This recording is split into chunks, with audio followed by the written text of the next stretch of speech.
He never barked until she sang that song.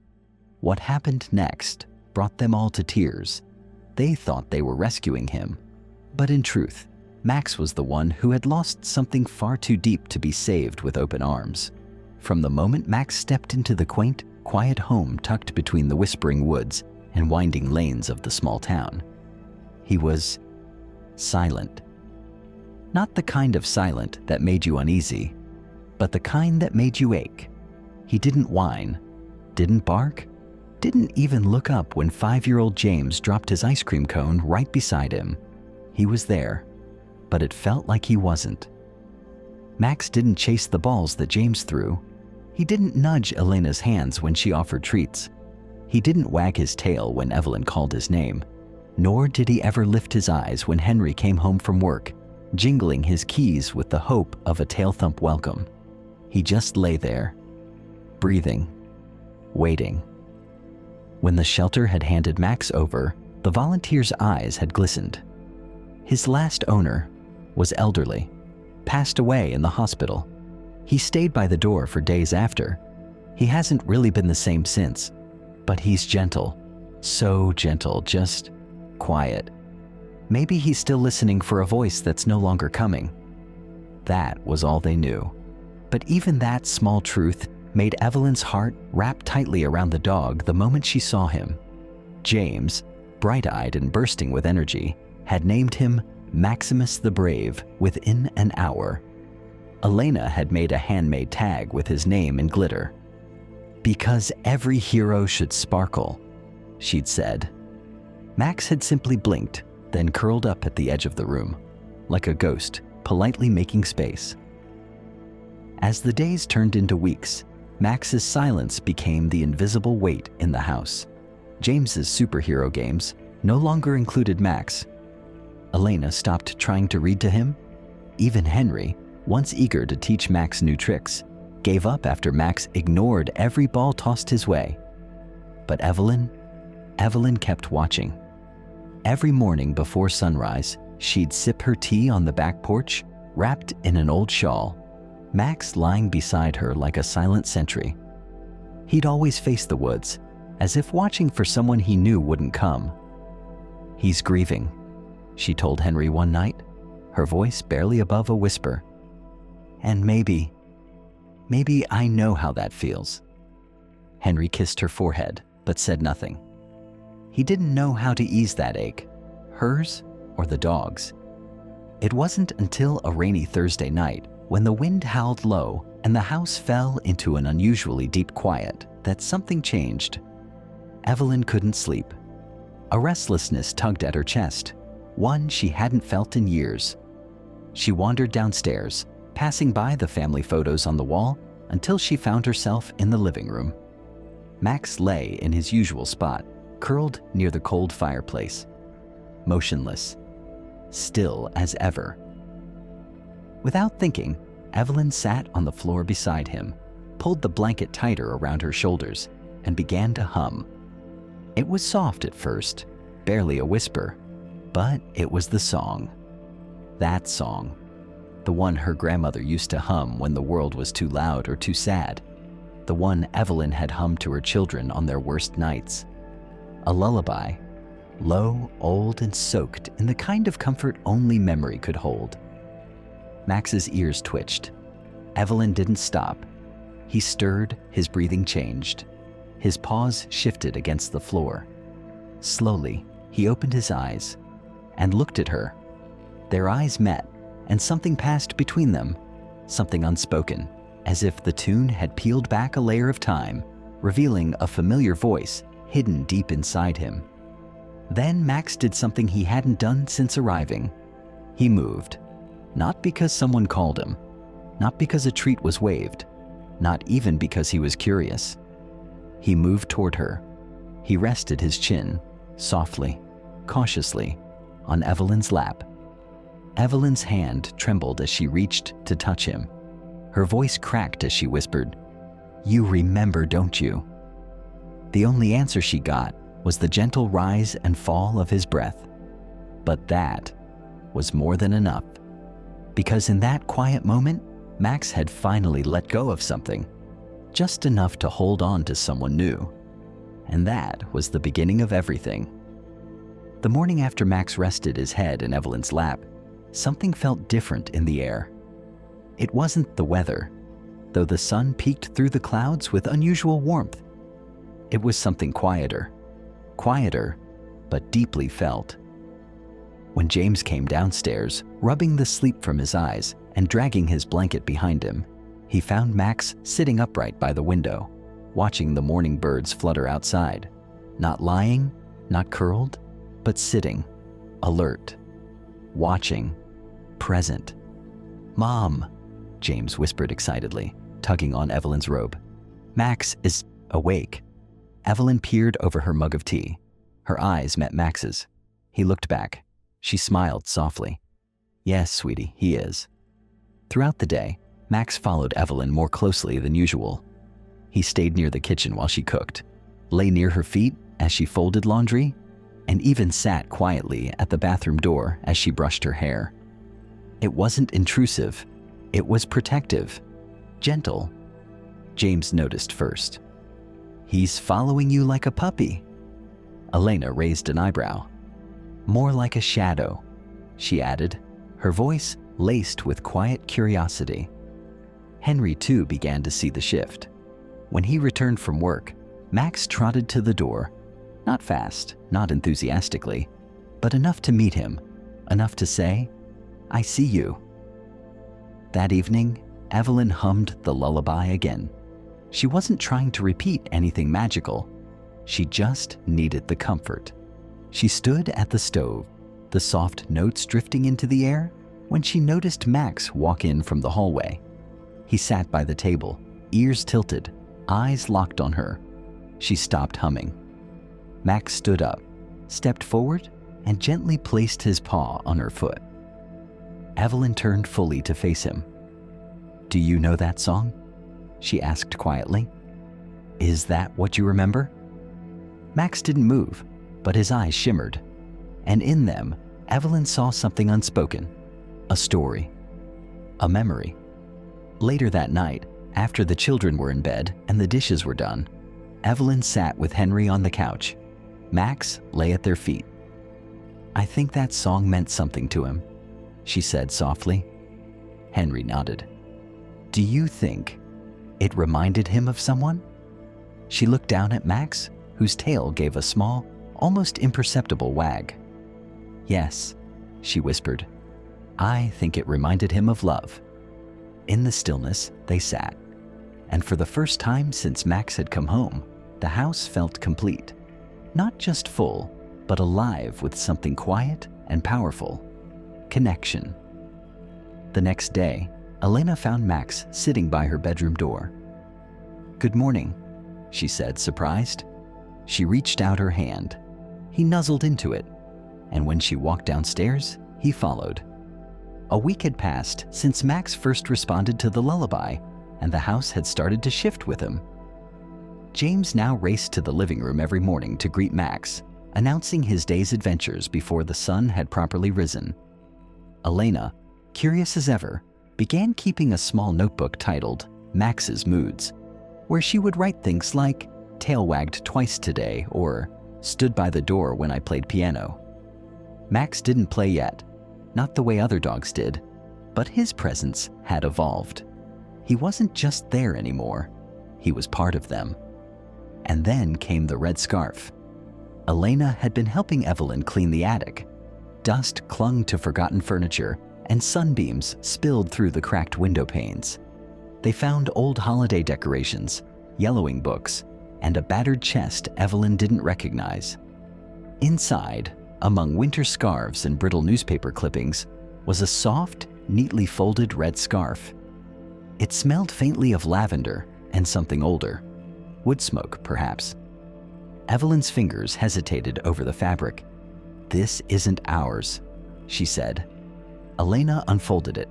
Sewn delicately into one corner in faded gold thread were the initials MB. "Do you think it belonged to Max's old owner?" Elena asked. Evelyn's heart ached. Maybe it got mixed into his things. When they brought it downstairs, Max was napping near the fireplace. Evelyn approached slowly, scarf in hand. "Max?" He opened his eyes and sat up. She crouched and gently laid the scarf beside him. The moment the fabric touched the floor, Max sniffed it and froze. His nose pressed deeper into the folds. His body stiffened, then trembled. And then something unexpected. Max let out a sound. Not a bark, not a growl, a soft, low whimper. Elena knelt beside him, watching in wonder. Max licked the scarf once. Then, carefully, he curled his body around it, resting his chin atop it like a child with a lost toy. Evelyn felt her chest tighten. "That must have belonged to them," she whispered. "To the person he lost." For the rest of the day, Max didn't move far from the scarf. He guarded it gently, not possessively, like it was a piece of something he had long feared was gone forever. That night, Evelyn tucked the scarf into a small basket and placed it near his bed. Max climbed in and sighed. A deep, settling sound. Henry leaned against the doorframe, watching. "He's remembering," he said quietly. "That's good, right?" Evelyn nodded. "Yes, but remembering also hurts." Henry wrapped his arm around her. Maybe this is how healing begins." Down below, Max's eyes drifted shut, his breathing steady. And for the first time since arriving, his tail thumped once against the floor. Elena hadn't touched the piano in weeks. It sat silently by the living room window, its keys hidden beneath a cover, dusted with the rhythm of time. Music used to fill their home. Light, cheerful melodies she played after school. But after Max came, and after he didn't respond, she stopped. What was the point, she thought, if even a dog wouldn't listen? But that Saturday morning, something nudged her differently. It had rained the night before. The sky was soft and gray, and the house held that cozy stillness that only comes when everything is still drying from a storm. Elena glanced at Max, lying by the fireplace with the red scarf nestled under his chin. His eyes were half closed, but he was awake, watching, as he always did. She sat on the piano bench slowly, almost guiltily, and lifted the cover. Her fingers hovered above the keys. Then, quietly, she began to play. The notes were simple, a lullaby, slow and uncertain at first, then fuller as her hands remembered the tune. It wasn't the same melody Evelyn had hummed, but it carried the same softness, the same warmth. Behind her, Max stirred. Evelyn noticed it first. She peeked around the corner from the kitchen and froze. Max had lifted his head completely and was watching Elena with full, unblinking attention. Elena kept playing, unaware. Max rose. It wasn't rushed. It wasn't excited. It was deliberate. Step by slow step, Max walked across the room and sat beside the piano bench. His head tilted as the music swelled. Elena glanced down and gasped softly when she saw him there. "You like this?" she asked gently. Max didn't answer, but he didn't move away either. She began another song, this time a bit faster, one her old music teacher had taught her. As her fingers danced over the keys, Max leaned forward and rested his chin lightly on her knee. Tears welled in Elena's eyes. Evelyn had seen enough. She stepped back, wiping at her cheeks and smiling. "He's listening," she whispered to herself. "Really listening." Later that evening, Elena wrote in her notebook, "Max sat by me today while I played. He looked at me like he was remembering a song too." And she drew a tiny red heart beside it. The next morning brought a brilliant, honey-colored sunrise that painted the sky in hues of gold and pink. Evelyn sipped her coffee by the window and smiled as she watched Max sitting near the back door, tail swishing slowly, not wagging, but something close. It was Henry who suggested the walk.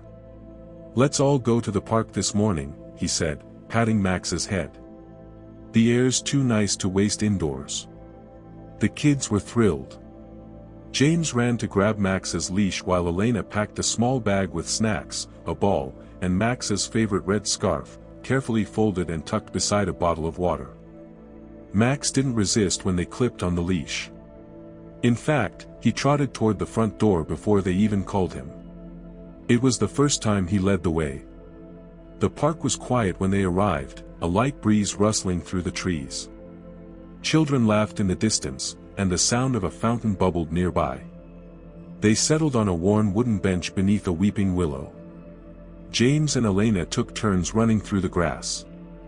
Evelyn and Henry shared a quiet smile. And Max.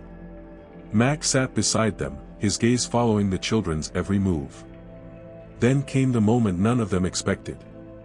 James, with all the energy of a 5-year-old on a sugar high, tossed the ball Elena had packed. It wasn't meant for Max, just a playful throw between siblings. The ball bounced across the grass, rolled to a stop, and Max stood. He walked, ran, after it. Elena gasped. Henry blinked. Evelyn's hand went to her mouth. Max picked up the ball and turned back toward them, tail wagging gently, eyes bright and wide. He trotted back, dropped the ball at James's feet, and then sat, waiting. James's eyes sparkled.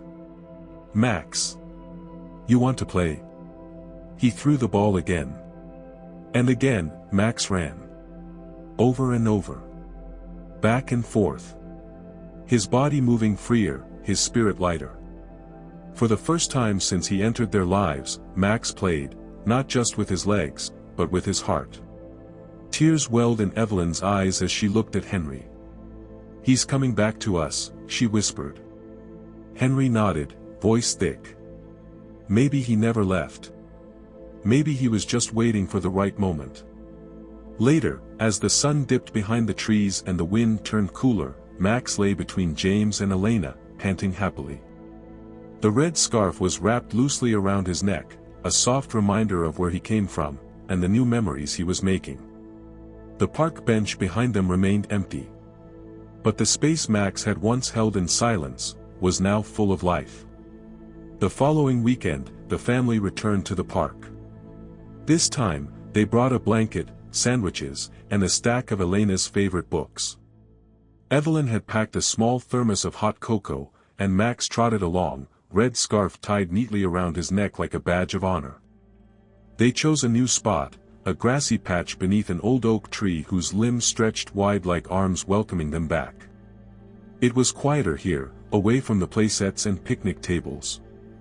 Just the whisper of leaves, the distant splash of ducks on the pond, and the occasional chirp of birds in the branches above. James set up a small picnic, carefully unwrapping sandwiches and lining up his juice boxes like tiny soldiers. Elena leaned against the trunk, a book open in her lap. Max sniffed around the edge of the blanket, then curled up beside James with a soft groan of contentment. It was peaceful. Almost perfect. Evelyn, watching Max relax so openly, felt a strange mixture of joy and melancholy. He used to come to a place like this, she murmured to Henry. Henry glanced at her. How do you know? She shrugged, her gaze still on Max. I don't. But it feels right. Like this is something he used to love. They sat in silence for a while, until Elena closed her book and scooted closer to Max. Can I tell him a story? She asked. Evelyn smiled. Of course. So Elena began. It was a simple story, one she'd made up on the spot, about a magical dog who guarded a hidden forest.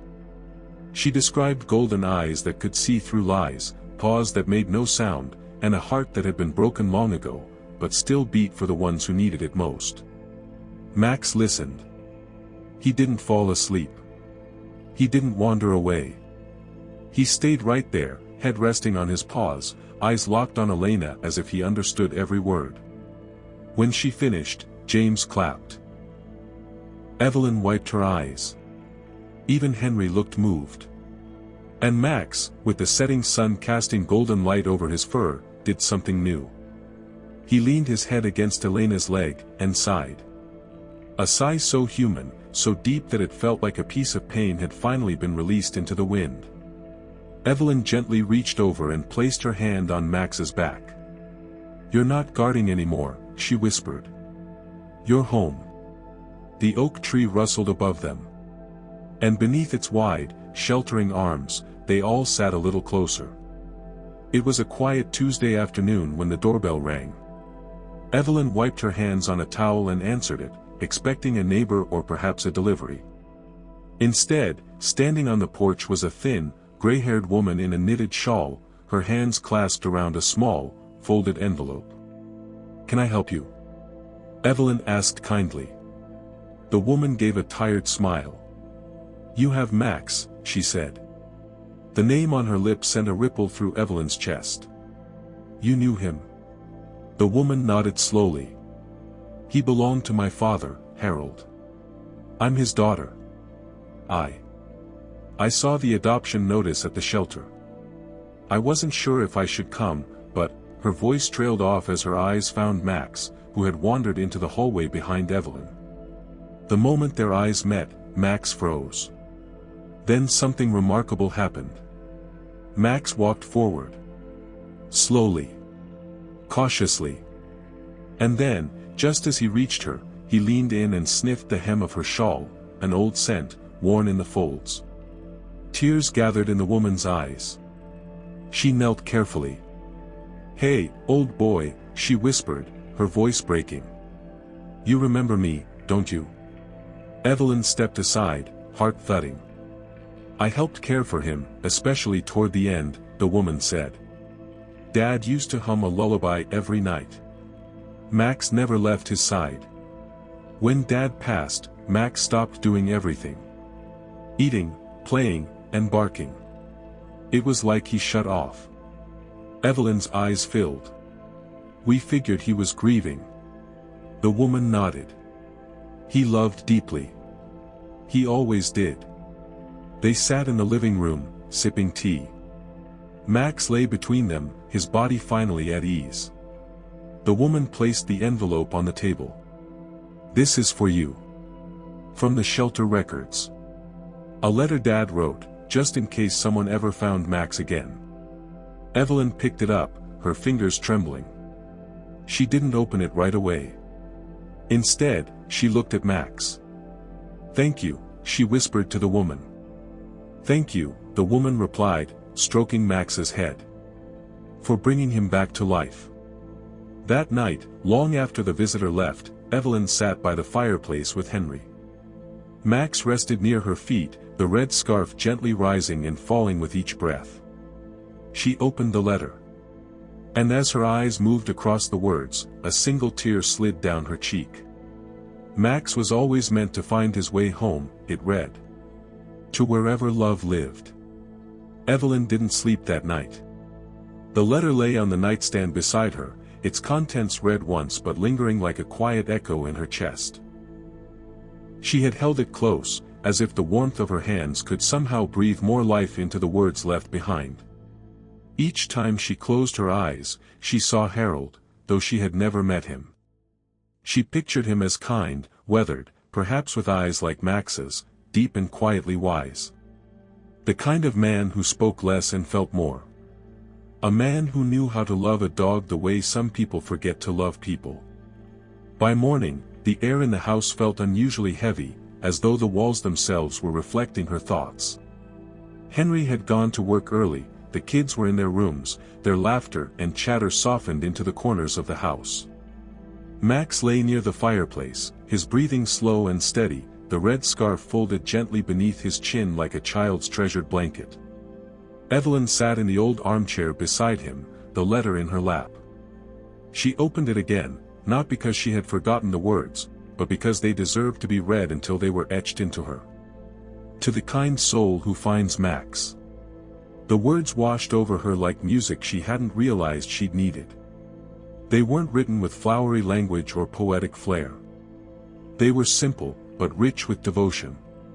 The kind of love that didn't vanish with death, it simply changed shape. He gives his heart once. And when he does, it is forever. The line struck her hardest. It explained everything, the silence, the sadness, the cautious reawakening. Max hadn't been unwilling to love them. He had simply been unsure if he could again. That evening, Evelyn gathered the family in the living room. The fire crackled softly as they curled into the cushions, Max lying close by, his ears flicking as the flames popped. She unfolded the letter again and read it aloud, her voice soft but steady. As the words filled the room, a hush settled over them. Elena held onto her mother's arm. James sat cross-legged, his hands on Max's back. By the time Evelyn finished, there was a long pause, one filled with more emotion than any of them could speak aloud. James was the first to break it.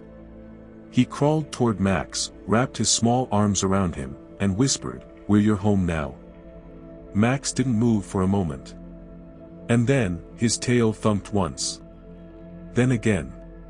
It was a small sound. Barely noticeable. But to Evelyn, it was louder than any bark, more powerful than any cry. It was Max saying, "I know."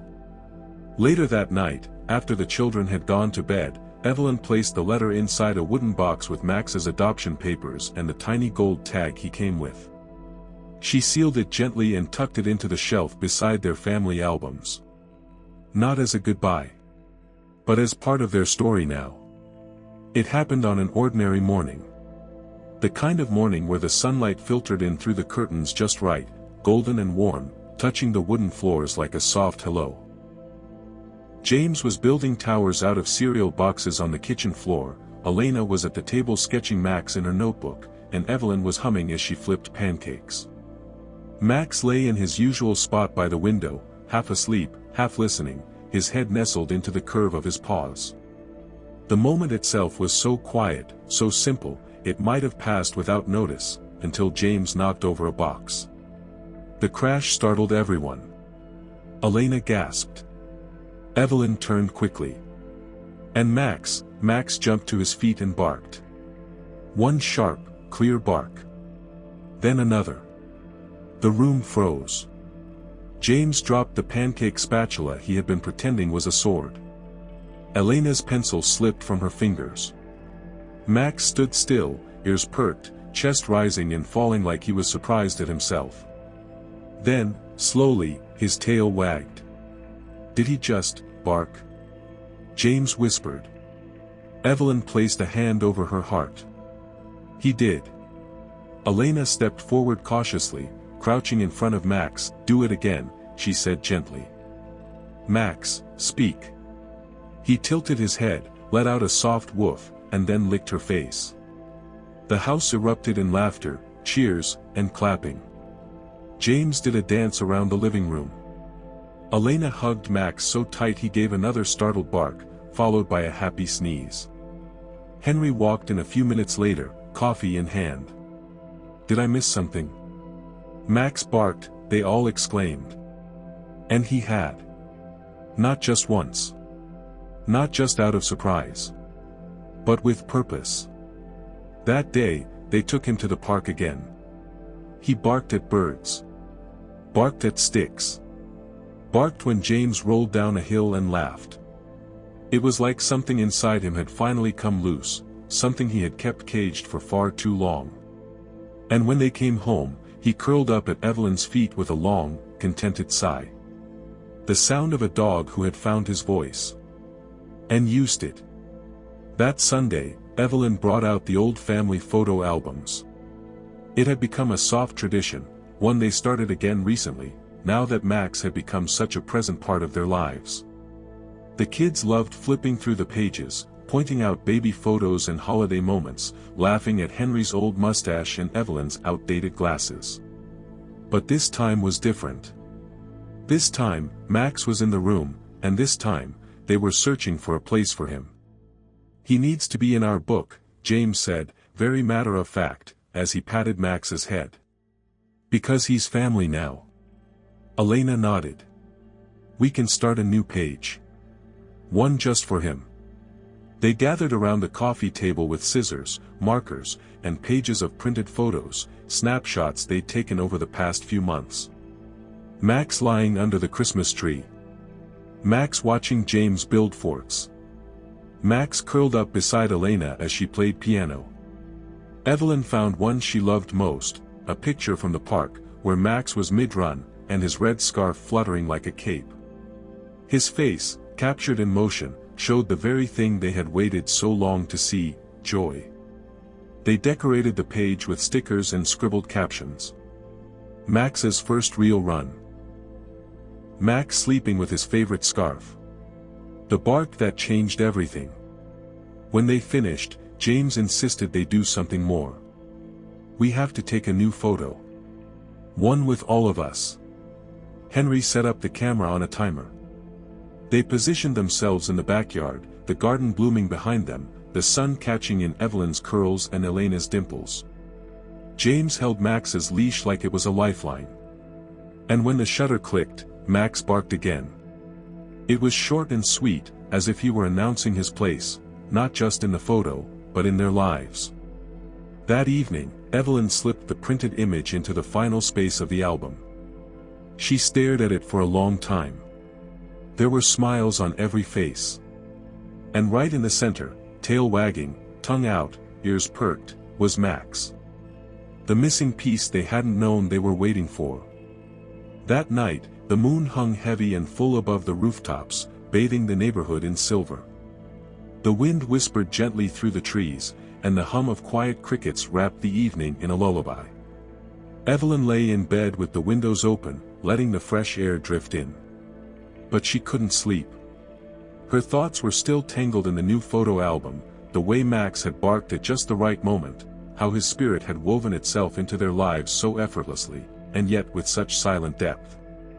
Downstairs, Max usually curled up in his favorite corner near the fireplace. But tonight, he wasn't there. Instead, he had followed Elena to bed. Elena, who had taken to whispering stories to Max before sleep, tucked under her blanket with a flashlight in one hand and Max nestled at her feet. She was in the middle of a quiet story about a dog who could understand dreams when she paused and looked down at him. "Do you dream, Max?" she asked softly. "Do you dream of him?" Max didn't move. But he let out a slow breath, a sigh like a memory gently slipping from one world into another. Later, Evelyn came in to check on them and found the two fast asleep, Elena sprawled with her notebook still open, and Max curled tightly at her side, chin resting over her ankles like he was guarding a treasure. Evelyn didn't disturb them. She stood there in the soft glow of the hallway light, hands pressed over her heart, as something warm and fragile filled her chest. Henry joined her a moment later. "He stayed close tonight," he whispered. Evelyn nodded. "He's watching over her. Just like someone once watched over him." Outside, the moonlight spilled through the window onto the bed, casting a quiet glow around Max and Elena. And in that hush, Evelyn realized that something sacred had happened, something that couldn't be captured in a photograph or marked on a calendar. Max had finally stopped waiting for the past. Because now, he was part of the future. Spring was finally settling into the bones of the town. The air was sweet with blooming lilacs and fresh-cut grass, and the sun stretched longer each day across the sky. It was the kind of day that begged to be celebrated outside. So they planned a picnic. It wasn't a grand event, just a lazy afternoon beneath the wide oak at the park, the same one that had become something of a landmark in their story. Evelyn packed sandwiches, fruit, lemonade, and a treat or two for Max. James carried the picnic blanket, oversized and plaid, dragging it like a cape as they walked. Elena brought her sketch pad, now filled with pages of Max in all his quiet, watchful poses. Max trotted beside them with confident ease, his red scarf catching the breeze. His steps no longer hesitant. His eyes brighter. They found their spot under the oak tree and laid everything out. The sun poured through the leaves in dappled rays, and laughter carried from a nearby playground. Max sat calmly, watching, his tail brushing the grass like a metronome for the moment. Evelyn handed out sandwiches, and they all ate in the hush that only families at peace can create. Then, when their bellies were full and the shade grew cooler, Elena reached into the basket and pulled out something unexpected. A small, framed photo. It was the picture they had taken in their backyard, the one with Max smack in the center, tongue out, joy captured mid-motion. "I brought this," she said, "because today feels important. And I thought it should come too." She set it in the middle of the blanket. They all looked at it in silence. Max glanced at it too, then lay down beside it, his head resting just inches away. "Let's make a promise," James said suddenly. Evelyn raised an eyebrow. "What kind of promise?" "That we always remember this," he said. "And that we always take Max when we come back here." Henry grinned. "That's a promise I'll keep." They all nodded. Evelyn looked down at Max, who gave her a single, quiet blink, as if he'd heard every word. She leaned forward and scratched behind his ear. "We promise, Max," she whispered. And the wind moved gently through the trees, wrapping their promise in leaves and sun, tucking it somewhere between the branches and the sky. Max closed his eyes and dreamed in peace. It had been days of sunshine and warmth, but that morning the skies turned a pale, moody gray. Raindrops tapped lightly against the windows, a rhythm that filled the house with stillness. There would be no park today. No backyard games. Just the soft murmur of rain and the hush that came with it. Evelyn lit a candle on the dining table and set out puzzles and coloring books. Henry brewed tea. The children grumbled at first but soon settled into their quiet crafts, their voices low, and their minds peaceful. Max lay near the fireplace, not curled tightly, but sprawled comfortably, his belly to the warmth. He glanced out the window occasionally, blinking slowly at the falling rain. His eyes were calm, reflective, as if the weather matched something deep inside him. Elena brought her sketch pad again and sat beside him, drawing in silence. After a while, she reached into her art box and took out a small piece of charcoal. She didn't just sketch him this time. She drew the old man, Harold, from memory, piecing him together from what his daughter had described: kind eyes, soft hands, and a quiet smile. And Max, lying beside him, just like now. When she finished, she showed it to Max. "I think this was you, before us," she whispered. Max stared at the drawing. Then, slowly, he stood. Walked toward the window. Sat down. And stared at the rain. Evelyn, watching from the kitchen, wrapped her arms around herself. "Do you think he still misses him?" she asked Henry quietly. Henry didn't answer right away. He stepped beside her, looked toward Max.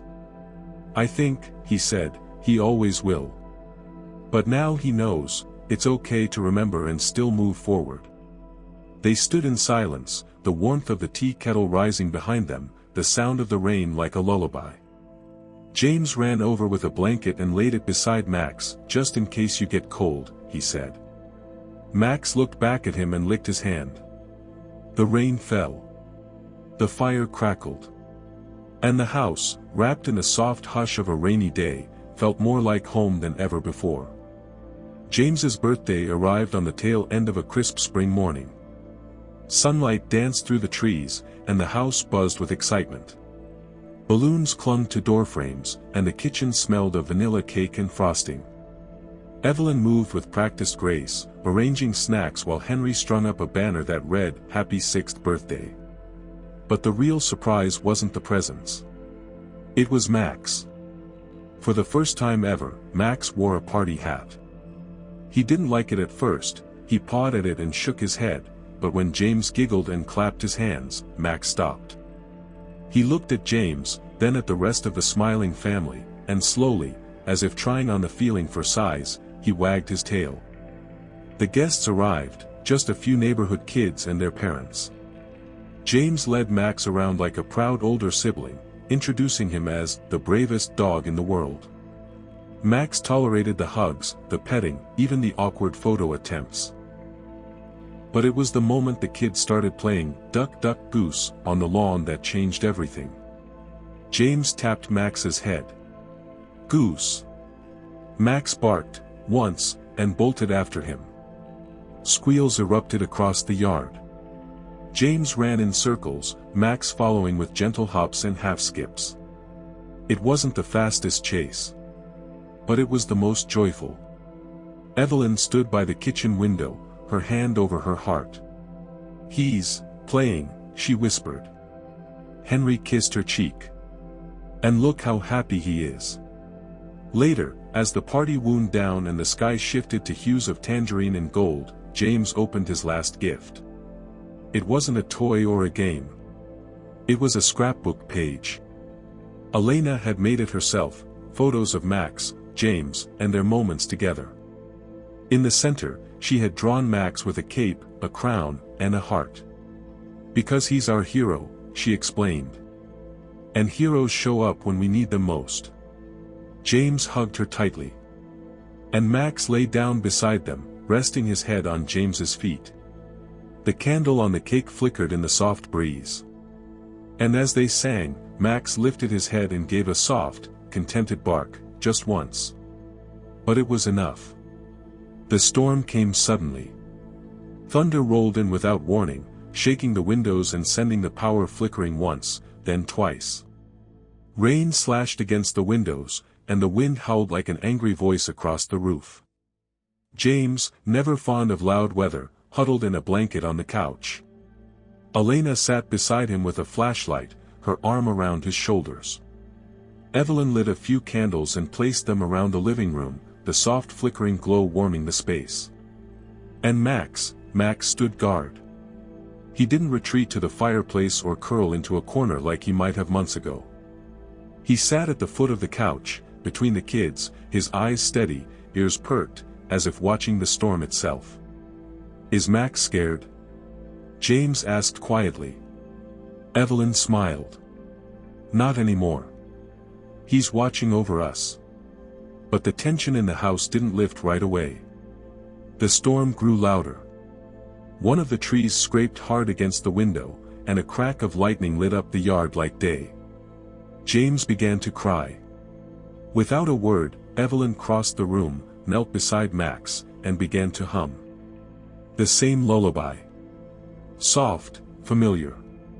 Carried not by perfect pitch, but by something pure, love. Max shifted. He looked up at her, then at James. Slowly, he stepped forward and jumped up onto the couch, something he'd never done without being asked. He lay down beside James and rested his head on the boy's chest. James clutched him tightly. And Max began to hum. It wasn't a real hum, of course. But it was something, soft rumbles from his chest, like a low purr, like the memory of a song he'd once known. Elena watched, wide-eyed. Evelyn kept humming. Henry came in with hot chocolate and paused, absorbing the image in silence. A boy, no longer afraid. A dog, no longer grieving. And a storm, no longer so loud. Outside, the rain began to slow. The thunder moved farther away. And inside, the warmth of connection held firm, as unshakable as the love that now lived in every quiet moment. Max blinked slowly, tucked his nose beneath James's arm, and closed his eyes. And in that soft silence, Evelyn whispered, "Thank you, Max, for staying."